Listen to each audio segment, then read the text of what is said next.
তুমি আমাকে পছন্দ করো না। নীলপা কি করছেন মানে আমি আপনার তো পাগল, অনেক আগের থেকে পাগল, ভীষণ পাগল। মানে হয়েছে কি, ওই কিছু লোকের চেহারা এরকম থাকে না যে দেখে বোঝা যায় না। বিছু বিয়াস বুঝেছেন, ক্লাস 8-এ পড়েছি ভূগোল বইতে, আগ্নেয়গিরি সুপ্ত, বাইরেতে দেখে বোঝা যায় না যে ভেতরে কত আগুন। মেলা আগুন নিয়ে আপনার জন্য অপেক্ষা করতেছি আমি। আপনি জানেন না, আমি তো সবসময় আপনার বাড়ির দিকে চাতক পাখির মতো তাকায় থাকতাম, কিন্তু কিছু বলতে পারতাম না, ভয়ে আর কি। ভয়? কার ভয়? কিসের ভয়? ওই যে রজনী পল্টনের ভয়। পল্টনের ভয়? আরে শালা মেলা ঝামেলা করতো, আপনার বাড়ির সামনে দাঁড়ানোই যেত না। এই চলে যা ধমক, মায়ের ভয় দেখায়। শুধু আমি কেন, কেউই দাঁড়াতে পারতো না।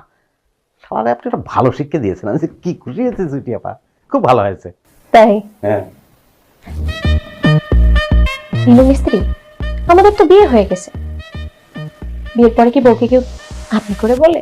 না, ওই লজ্জা লাগতেছে তো সেই জন্য। মানে হয়েছে কি, এটা হবে, এটা ধীরে ধীরে আমরা করে ফেলবো, বুঝছেন। মানে ওই আসলে হয়েছে কি, আমি তো ঢাকা এসেছি দিনে দিনে ম্যাক্সিমাম হলে পরে 6 মাস। এই 6 মাসের মধ্যে এলাকার সেরা সুন্দরী সুইটি আপা আমার বউ হয়ে যাবে, এটা তো আমি বিশ্বাসই করতে পারতেছি না। আপনি পারতেছেন বিশ্বাস করতে?